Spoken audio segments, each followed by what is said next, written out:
आज के कार्यक्रम के बीज पड़ेंगे क्योंकि स्मारक पुरस्कार हैदराबाद तमिलनाडु हिंदी साहित्य अकादमी द्वारा जीवनोपलब्धि सम्मान, सुगुणा साहित्य सम्मान, रमा देवी गोयनका सम्मान, आंध्र प्रदेश हिंदी अकादमी द्वारा आपको हिंदी भाषी हिंदी लेखक पुरस्कार, रामेश्वर शुक्ल अंचल सम्मान। इतने सम्मान की लंबी परंपरा है आपकी शिक्षा और लेखन के बारे में तो मैं क्या ही बोलूं। पूरे एक पेज उसमें है संपादन और शिक्षा।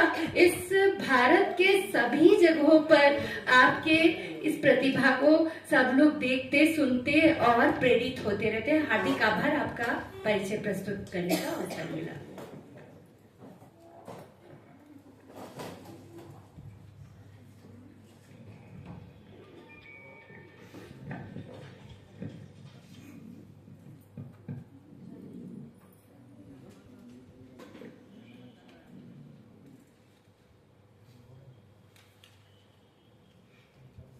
नमस्कार मित्रों। केंद्रीय हिंदी संस्थान आगरा, शिक्षा मंत्रालय, भारत सरकार के हैदराबाद केंद्र के तत्वावधान में आयोजित इस 2 दिवसीय राष्ट्रीय संगोष्ठी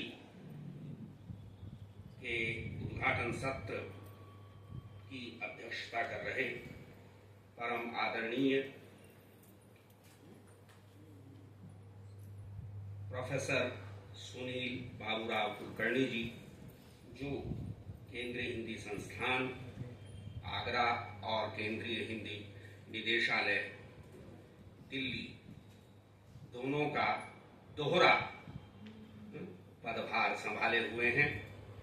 और एक प्रकार से ये कहा जा सकता है कि देश में हिंदी का और हिंदी के लिए जो भी कार्य इस समय हो रहे हैं, उन सब की जिम्मेदारी उनके कंधों पर है। तो ऐसे परम, जिसे कहें कि एक प्रकार से सहज व्यक्तित्व के स्वामी और निरभिमान व्यक्तित्व के स्वामी, और साथ ही हिंदी और मराठी सहित विभिन्न भारतीय भाषाओं के साहित्य के मर्मज्ञ विद्वान प्रोफेसर सुनील बाबूराव कुलकर्णी, जो कि इस संगोष्ठी के परिकल्पक भी हैं, उनकी यहाँ उपस्थिति इस आरंभ क्षण में ही इस संगोष्ठी की पूर्ण सफलता की प्रतीक है। मैं हैदराबाद के तमाम मित्रों की ओर से इस शहर में एक बार फिर आपका स्वागत करता हूं। आज के इस आयोजन के मुख्य अतिथि प्रोफेसर आर.एस. सर्राजू जी, उनके व्यक्तित्व और वैदुष्य से हम सब भली भांति परिचित हैं। वे पूरी तरह से हिंदी और भारतीय भाषाओं के प्रति समर्पित लेखनी हैं। ऐसे हस्ताक्षर, ऐसे प्रबल हस्ताक्षर की यहाँ उपस्थिति पुनः इस संगोष्ठी की सफलता का प्रतीक है। प्रोफेसर गंगाधर वानोडे जी, जो इस कार्यक्रम के संयोजक और सूत्रधार हैं, उनके संबंध में मैं कुछ नहीं कहूंगा, क्योंकि उनका काम खुद बोलता है, बोल रहा है। और हमारे बहुत ही प्रिय मित्र, विनम्रता जिनके रोम रोम से छलकती रहती है, ऐसे एसोसिएट प्रोफेसर डॉक्टर फत्ताराम नायक जी, और इस उद्घाटन सत्र का बहुत ही रोचक ढंग से संचालन कर रही डॉक्टर सुषमा देवी जी,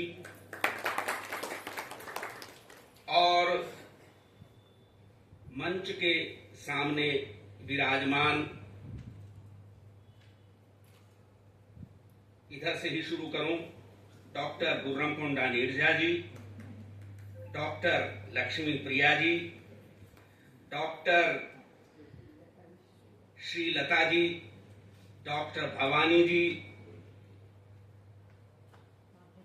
हाँ, डॉक्टर माधवी जी, डॉक्टर रेखा जी, डॉक्टर सुमनलता जी, डॉक्टर हेब्बार जी और डॉक्टर बलिराम जी तथा इधर डॉक्टर रेखा सामने बैठी हुई हैं और आप सभी जिनके कारण यह आयोजन, फिर से मैं वही कह रहा हूं कि उद्घाटन सत्र में ही सफल दिखना शुरू हो गया है आपके कारण। तो इस लंबे संबोधन से आप आतंकित न हो। कार्यक्रम का आरंभिक क्षण है, इसलिए मैंने 1 मिनट अतिरिक्त ले लिया। मैं समय का पूरा ध्यान रखूंगा और संचालक महोदया से कहूंगा कि 20 मिनट होते ही मुझे रोक दें। अब से मेरा समय शुरू होगा। नहीं, अगर आप पहले भी कहेंगे तो मैं चुप हो जाऊंगा। उसका कारण है कि जब यहां इस संगोष्ठी की परिकल्पना और प्राकल्पना को एक तरह से, या कहें कि यह संगोष्ठी जिनका मानस शिशु है, ऐसे प्रोफेसर कुलकर्णी हमारे बीच में हैं, तो फिर और बीज भाषण की अतिरिक्त आवश्यकता क्या है। लेकिन एक औपचारिकता है जिसका निर्वाह आवश्यक है। मित्रों, साहित्य के माध्यम से मूलभूत कौशल विकास दक्षिण भारत के साहित्य के संदर्भ में विशेष, इस विषय पर अपनी चर्चा को आरंभ करते हुए मैं, जैसा कि बानोड़े जी ने भी इशारा किया था, आपको राष्ट्रीय शिक्षा नीति 2020 के एक अंश की ओर लेना चाहूंगा, जिसका शीर्षक है अनिवार्य विषयों, कौशलों और क्षमताओं का शिक्षा क्रमीय एकीकरण।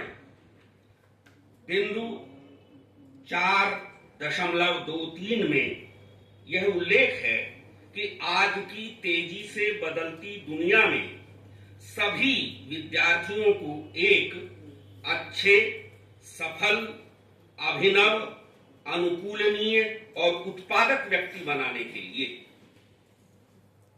कुछ विषयों, कौशलों और क्षमताओं को सीखना भी जरूरी है।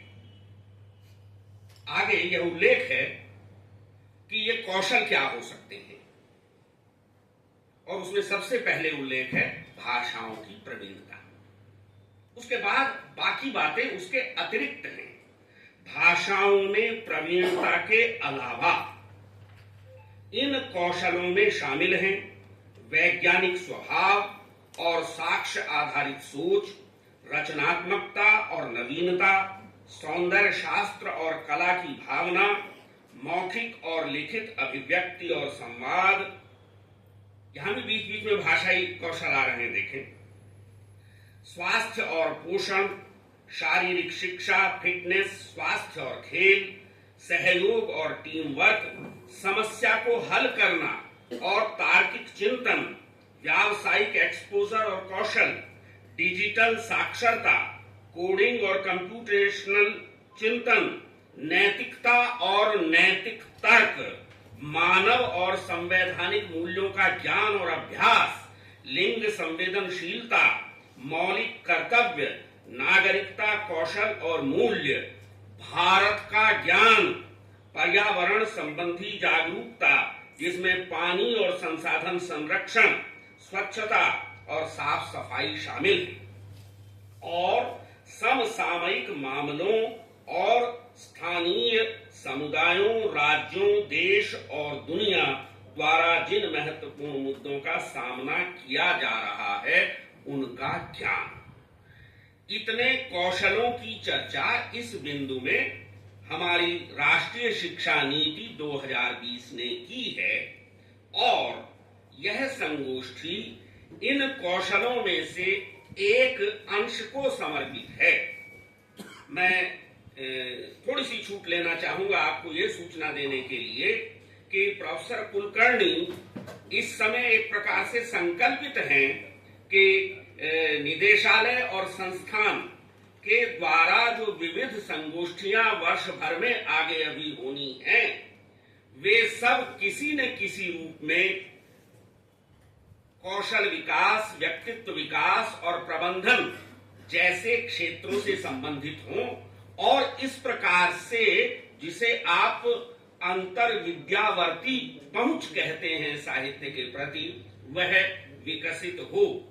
तो इसके लिए मैं समझता हूं कि हमें करतल ध्वनि से कुलकर्णी जी का अभिनंदन करना चाहिए। मित्रों, अगले बिंदु में 4.24 में सभी स्तरों पर छात्रों में इन विभिन्न कौशलों का विकास करने हेतु समुचित शिक्षा और शिक्षाक्रमीय और शिक्षण शास्त्रीय कदम उठाए जाएंगे। यह संगोष्ठी इसी या इन्हीं कदमों में से एक कदम का प्रतीक है। मित्रों, कौशल विकास जब हम कहते हैं तो कई तरह से इसे समझा जा सकता है। जैसे एक वर्गीकरण है हार्ड स्किल्स और सॉफ्ट स्किल्स का। कौशल स्किल, हार्ड स्किल्स में तकनीकी और ज्ञानात्मक साहित्य आता है, जबकि सॉफ्ट स्किल्स में संप्रेषण, भाषा, व्यक्तित्व विकास, मूलभूत कौशल, जीवन प्रबंधन और विशेष रूप से इन सब की ललित साहित्य के माध्यम से सिद्धि, जो हमारा यहाँ पर एक तरह से विचारणीय बिंदु है, वह शामिल है। इसका वर्गीकरण यूं भी किया जा सकता है, अगर मैं 4 वर्ग बनाना चाहूं तो एक है संचार कौशल, जिसमें भाषा और संप्रेषण आते हैं। ये सबसे पहले है, यही मूलभूत है। जब यहां हम कह रहे हैं कि मूलभूत कौशल विकास, तो हम कहीं ना कहीं भाषा और संप्रेषण कौशलों के विकास में साहित्य की भूमिका पर विचार करने के लिए यहाँ खड़े हुए हैं। इसका अगला बिंदु हो सकता है नेतृत्व कौशल, जिसमें व्यक्तित्व विकास और सार्वजनिक जीवन शामिल है। तीसरा प्रबंधन कौशल, जिसमें समय प्रबंधन, तनाव प्रबंधन, अवसर और आपदा प्रबंधन आदि शामिल हो सकते हैं। और चौथा जीवन कौशल, सामंजस्य और अनुकूलन कौशल, जिसमें शामिल हो सकता है। हम बात साहित्य की अगर करें कौशल की दृष्टि से, तो काव्यशास्त्र में जो साहित्य के प्रयोजन आरंभ में ही गिनाए जाते हैं, काव्यम यशस्येष्ट कृते इत्यादि, उसमें उन 6 प्रयोजनों में कम से कम 3 ऐसे हैं जो सीधे सीधे अभिव्यक्ति कौशल से जुड़े हुए हैं। व्यवहार विदे, व्यवहार की शिक्षा, व्यवहार का ज्ञान, व्यवहार की जानकारी। सद्यः पर निवृत्तये, तुरंत दूसरे की शंकाओं का, प्रश्नों का समाधान। या तीसरा तो बड़ा ही महत्वपूर्ण है, इसी की कमी होती जा रही है। इसकी कमी होने का ही परिणाम है कि हमारे देश में जाने कितने कितने जो हैं अब तलाक के मामले बढ़ रहे हैं। विशेष रूप से पुरुषों को इसका ध्यान रखना चाहिए कि साहित्य का जो एक प्रयोजन है वह है कांता सम्मितोपदेश। कांता सम्मित उपदेश, ऐसी वाणी बोलिए वगैरह वगैरह, आपको मालूम ही है। तो वाणी कैसी हो, किस प्रकार से हम इसी का अगर हम साहित्य में और विस्तार करना चाहें तो सुभाषितों और सूक्तियों की मेरे देश में विभिन्न भारतीय भाषाओं में एक लंबी परंपरा आरंभिक आदिकालीन साहित्य से लेकर के और आज तक हमें प्राप्त होती है। जीने की कला के पैमाने हमें ये सूक्तियां और सुभाषित देते हैं। और एक चीज जिस पर मैं आपका ख्याल चाहूंगा वह यह कि हमें साहित्य के माध्यम से, मुझे याद आता है एक सिद्धांत और हम पढ़ते रहे हैं। प्रोफेसर अनीता जी आ गई हैं, हम आपके घर में बहुत बहुत स्वागत करते हैं। कई ऐसे सिद्धांत हैं हमारे पास काव्य शास्त्र में, जैसे औचित्य विचार, जैसे विरेचन, जैसे औदात्य, जो इस बात पर बल देते हैं कि प्रमाता या सामाजिक या सहृदय को साहित्य से संविद चित्त विश्रांति की प्राप्ति होनी चाहिए। तो यह जो संविद चित्त विश्रांति है, यह हमारे व्यक्तित्व को एक शांतता प्रदान करती है और जो एक प्रकार से तनाव प्रबंधन का आधार बन सकती है। तो यानी यह केवल भाषाओं के कौशलों तक नहीं, हम इसका विस्तार अन्य जो कौशल हैं उन तक भी कर सकते हैं। लेकिन यहां हम भाषा कौशलों की ही बात अगर करें तो मैं देख रहा था एक वैदिक मंत्र मुझे मिला, अनेक हैं हमारे यहां। जिह्वाया अग्रे मधु में, मेरी जीभ के अग्रभाग में मधु हो। जिह्वाया अग्रे मधु में, जिह्वा मूले मधुलकम, और जिह्वा के मूल में भी मधु हो। ममेदः कृतावासो मम चित्तम पायसी, मैं सब प्रकार से मधुमय रहूं और मेरे चित्त में माधुर्य रहे। भाषा के माधुर्य से लेकर, जिह्वा के माधुर्य से लेकर, तो जिह्वा का माधुर्य केवल मीठी वस्तुएं खाने तक नहीं है, जिह्वा का माधुर्य मधुभाषण भी है।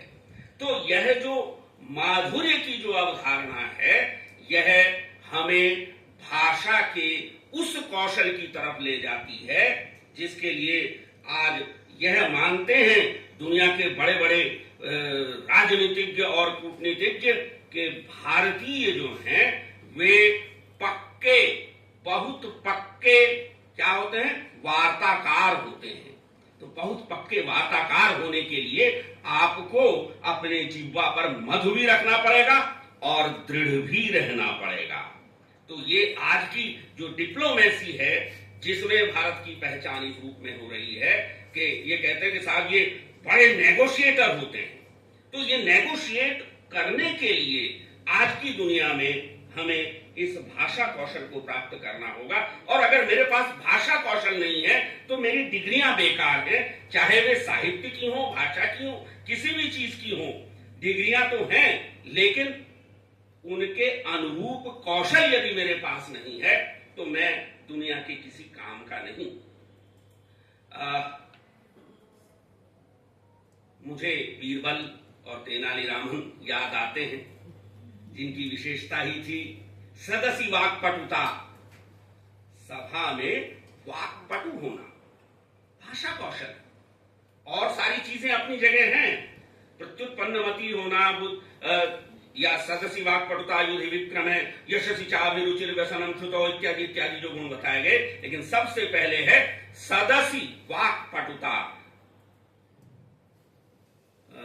मुझे तुरंत वो भी श्लोक याद आ रहा है जिसमें है कि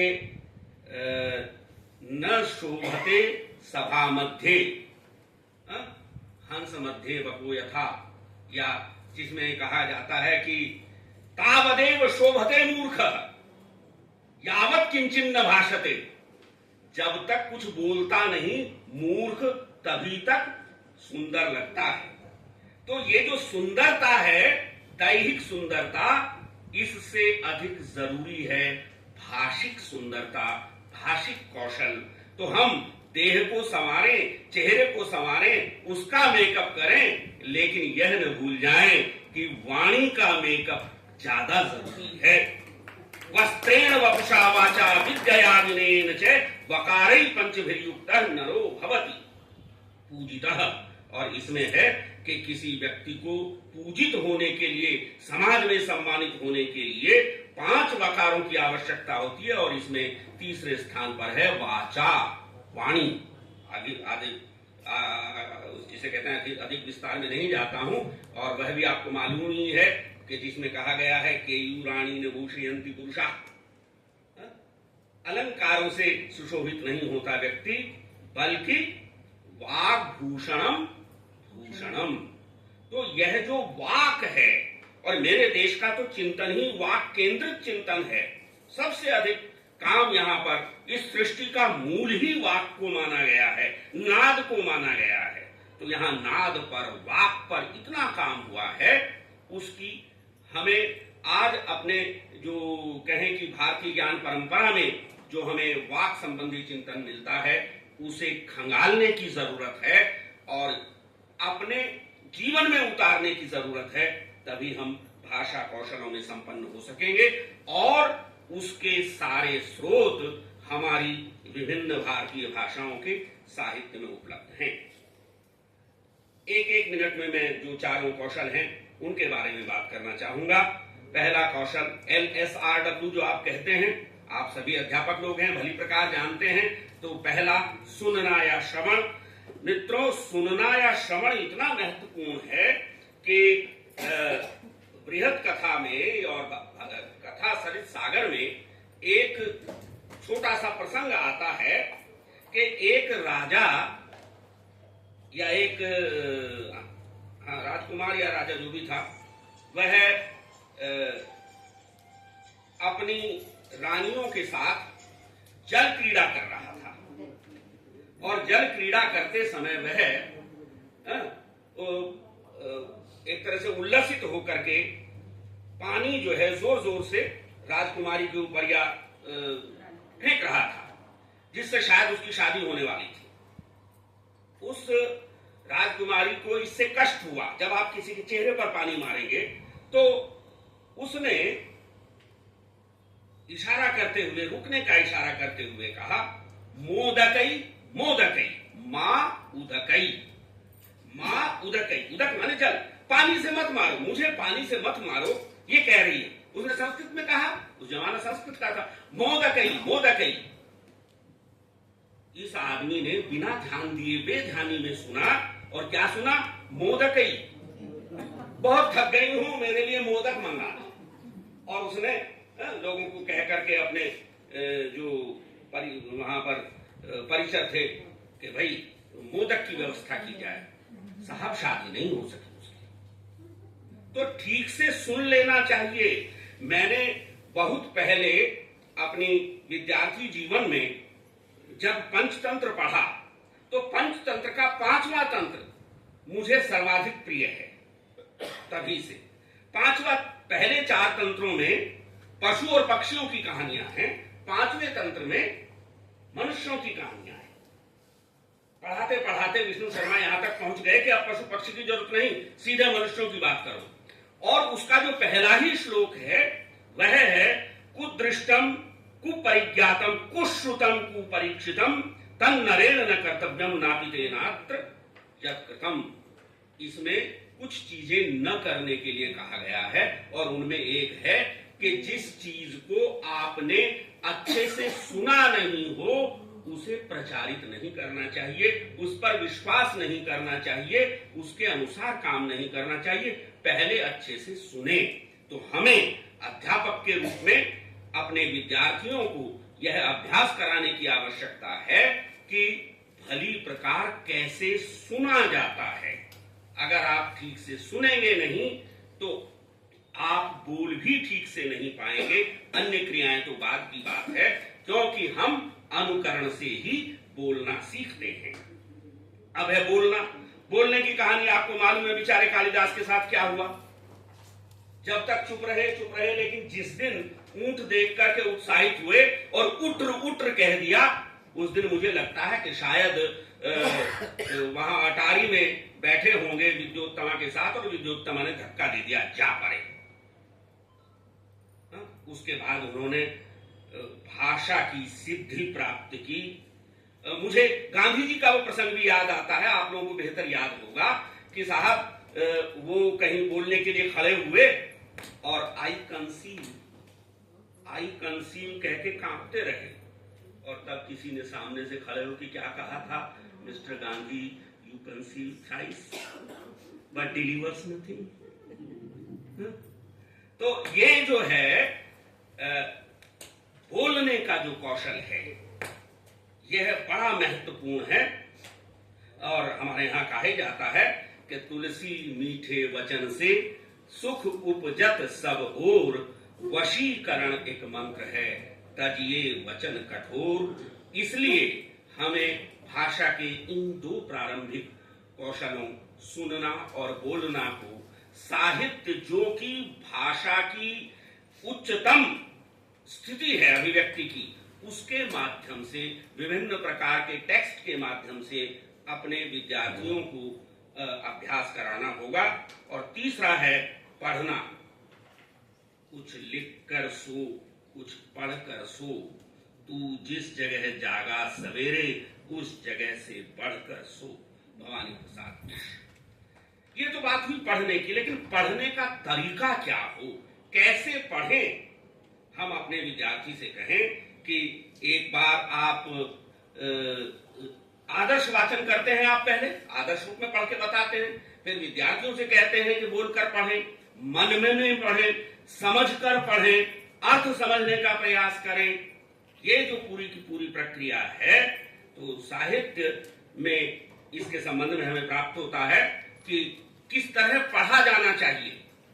कई बार हम बड़ी तेजी से पढ़ते हैं, वो जो बहुत तीव्र गति के समाचार आते हैं, तो वो भी नहीं चाहिए। और कई बार हम इतने धीमे गति से पढ़ते हैं, पहले आकाशवाणी वगैरह से धीमी गति के समाचार आते हैं, हमें द्रुत विलंबित की आवश्यकता होती है।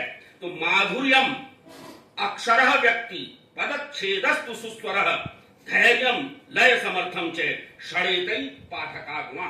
पाठक के ये 6 गुण हैं: मीठा स्वर, अक्षरों का स्पष्ट उच्चारण, पदों का विभाग, उत्तम स्वर, धीरता और एक लय के साथ बोलना, ये सब पाठकों के गुण हैं।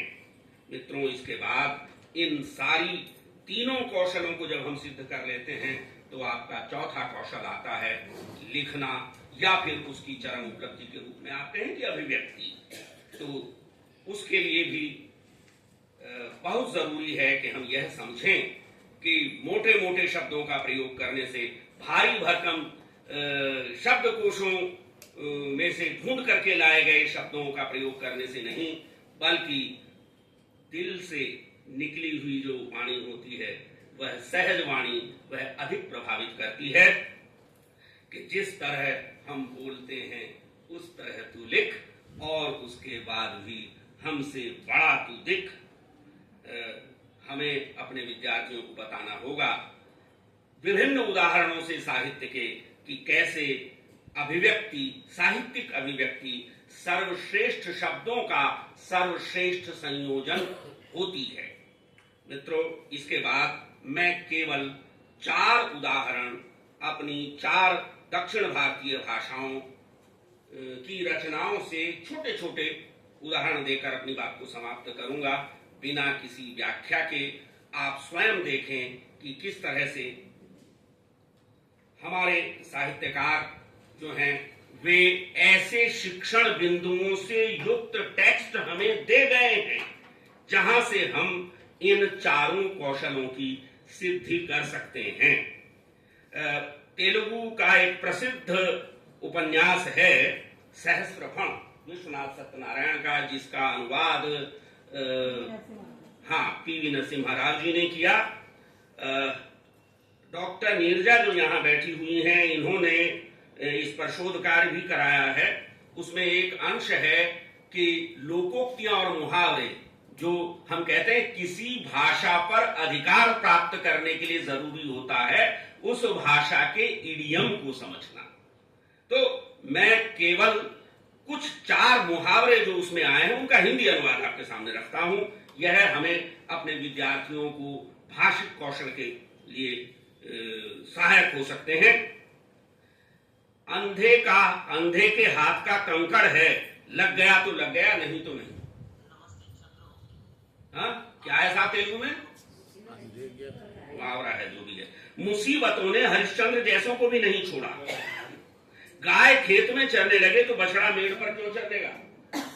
गाय खेत में चलेगी तो बछड़ा मेड़ पे थोड़े खड़ा रहेगा। तुलसी की बगिया में गांजे का पौधा क्यों उगेगा? आत्मा में कामधेनु के दूध की धार बह चली। तो ये कुछ मैंने उदाहरण दिए। मलयालम लोक जीवन और लोक भाषा सिखाने की दृष्टि से मुझे विष्णु प्रसाद की एक कविता गाय का एक अंश आपके सामने रखने की अनुमति दें। एक बार भी कम से कम अगर खूंटा तोड़कर न भागे तब शायद लोग यह समझ लें कि उसमें स्वतंत्रता की कोई इच्छा ही नहीं है। यह सोचकर कभी कभी खूंटा तोड़कर भागती है मौसी की गाय, गाय आगे मौसी पीछे। यह एक ऐसा टेक्स्ट है जिसमें, जैसा मैंने पहले कहा, कि भाषा कौशलों के शिक्षण की दृष्टि से कई सारे शिक्षण बिंदु हमें प्राप्त हो सकते हैं। जिसमें इसके अलावा जो विशेष बात है वह है कि लोक भाषा और लोक जीवन की गहरी पहचान भी ऐसी रचनाओं से झलकती हैं। कन्नड़ का एक उदाहरण दूंगा, जो असल में साहित्य में तरह तरह की अभिव्यक्तियां होती हैं। एक व्यंग और विनोद की अभिव्यक्ति भी होती है। जैसे औदात्य के लिए जरूरी होता है कि आप उदात्त विषय के साथ उदात्त भाषा का संयोजन करें। वहीं व्यंग या हास्य के लिए आपको औदात्य से नीचे उतर करके और कई बार गंभीर विषयों के लिए विनोदपूर्ण भाषा और कई बार विनोदपूर्ण विषयों के लिए गंभीर भाषा का प्रयोग करके एक विसंगति का आनंद जो है वो पाठक को देना होता है। ये अभिव्यक्ति की चरम उपलब्धियों में से होता है व्यंग। जो व्यंग करना हर किसी को नहीं आता, आजकल सब व्यंग करने लगे हैं, लेकिन ये व्यंग लोगों को चोट पहुंचा देता है। एक ऐसा व्यंग जो यानी उस परी के जख्म पर मरहम लगाने हम गए, वो परी जिंदा रही मुफ्त में मरहम गए, कि एक और मैं पुस्तक है यायावर पंछी का गीत, नागति हरळी चंद्रशेखर का उपन्यास है, जिसका अनुवाद डॉक्टर एन लक्ष्मी ने किया है, जो यहाँ विराजमान है। एक अंश पढ़ूंगा। एक और दुख भरी घटना पंडरी के साथ घटित हुई। हम काल भी बता सकते हैं इससे, किस तरह का शब्द संयोजन है वो भी बता सकते हैं। पहली बारिश में तालाब में नहाने गया, कपड़े उतारते हुए पैरीन लेडीज का साबुन जिसे उसने बड़े ही जतन से रखा था पानी में गिर गया। बहुत देर तक ढूंढने पर भी नहीं मिला। उसे इतना दुख हुआ जितना परीक्षा में फेल होने पर भी नहीं हुआ था। पानी में डुबकी लगाकर बहुत देर तक सफेद साबुन को तलाशता रहा। नया पानी था इसलिए कीचड़ कीचड़ हो गया। आंखों को घिसते हुए उसे ऊपर आना पड़ा। वहीं चबूतरे पर बहुत देर तक बैठा रहा। उदास हो गया था एक साबुन खोने से। उस साबुन की खुशबू, उसका मुलायम स्पर्श उसे बार बार याद आने लगा। उसके साथ ही मन फूले न समाये, क्योंकि उस साबुन को हर दोस्त कमीना होता है। उसके साथ ही मन फूले न समाये, क्योंकि उस साबुन को वह उन्हें छूने भी नहीं देता था। बड़े जतन से रखते हुए अकेला उसका उपयोग करता था, इसलिए उसके साथियों को ईर्ष्या हो रही थी। आप देखें कई भाव को प्रकट करने वाले शब्द भी यहाँ अलग अलग प्रकार से आ रहे हैं। वे उन्हें इस बात पर चिढ़ाते भी थे। सभी साथियों के चले जाने के बाद भी कुछ लड़के तालाब में उस साबुन को तलाशने की इच्छा से दोबारा गए, लेकिन उन्हें साबुन नहीं मिला। अब देखिए व्यंग कहां जाता है। जर्मनी का साबुन को पल के तालाब में पिघल गया था। जर्मनी का साबुन को पल, आप देखिए कहां जाकर के जो है कटाक्ष जो है अपने चरम पर पहुंचता है। और अंतिम उदाहरण में तमिल का दूंगा, जो कि तिरुवल्लुवर की कृति से है, मधुर भाषण पर, और अनुवाद किया है एम.जी. वेंकट कृष्णन ने। कुछ दोहे के छंद में अनुवाद किया गया है पुराणों का। आप देखें वाणी के संबंध में कि दुख वर्धक दारिद्र भी छोड़ जाएगा साथ, सुख वर्धक प्रिय वचन यदि बोले सबके साथ। मृदुभाषी होना तथा नम्र भाव से युक्त, सच्चे भूषण मनुज के अन्य नहीं है उक्त। होगा ह्रास अधर्म का, सुधर्म का उत्थान, चुन चुन कर यदि शुभ वचन कहे मधुरता सान। आपको लेकर के कबीर से तुलसी और रहीम तक की याद आनी चाहिए कि मधुर वचन का मधुर फल जो भोगे खुद आप, कटुक वचन फिर क्यों कहे जो देता संताप। कटुक वचन फिर क्यों कहे जो देता संताप। मित्रों, मैंने आपका बहुत समय लिया, लेकिन शायद इतना समय लेना तो जरूरी था। चारों भाषाओं का एक एक उदाहरण मैंने सिर्फ दिया, हिंदी का कोई उदाहरण नहीं दिया। मैं यह अवसर प्रदान करने के लिए संस्थान के प्रति और विशेष रूप से कार्यक्रम के संयोजकों के प्रति बहुत बहुत बहुत आभारी हूं। नमस्कार। फिर